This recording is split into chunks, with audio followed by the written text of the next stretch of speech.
تو پچھلی آیت میں ایک یہ فرمایا کہ استغیثون ربکم، جب تم استغاثہ کر رہے تھے، فریاد کر رہے تھے، دعا کر رہے تھے ربکم اپنے رب سے، تو پھر کیا ہوا؟ فاستجاب لکم ربکم، پھر تمہارے رب نے تمہاری فریاد سن لی، پھر قبول بھی فرما لی، اور پھر فرشتوں کو اتارا کیا کہ انی ممدکم بألف من الملائکہ، کہ میں 1000 فرشتوں سے تمہاری مدد کروں گا۔ تو ادھر 1000 کا تذکرہ ہوا، اور یہاں پہلے 3000 کا تذکرہ ہے، پھر 5000 کا ذکر ہے، یعنی 3000 فرشتے اتاروں گا، اللہ مدد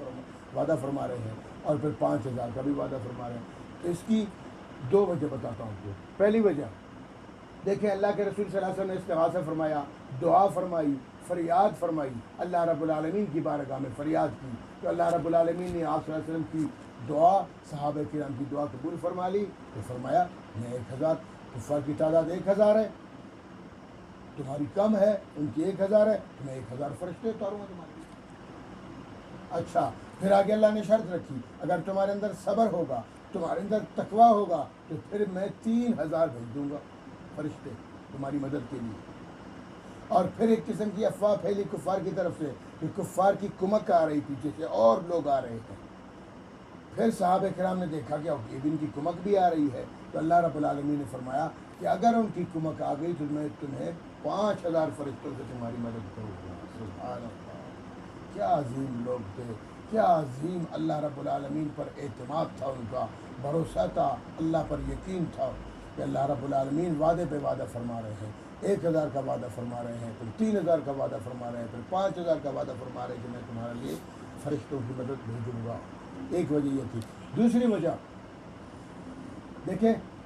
کفار کی تعداد 1000 تھی، تو اللہ نے 1000 فرشتوں کا وعدہ فرمایا، اور پھر یہاں مسلمانوں کی تعداد 313 تھی، کفار کی 1000 تھی، یعنی وہ 3 گنا زیادہ تھے، ان کی تعداد 3 گنا زیادہ تھی، تو اللہ نے فرمایا نہیں، 1000 نہیں، ان کی تعداد سے، جیسے ظاہری طور پر اب تم سے وہ 3 گنا زیادہ ہیں، تو میں ان کی پوری تعداد سے 3 گنا زیادہ فرشتہ تم کو دے دوں گا، مدد کے لیے بھیجوں گا، یعنی 3000 بھیج دوں گا۔ اور اسی طرح پھر کمک کی بات آ گئی تو فرمایا 5000 بھیج دوں گا۔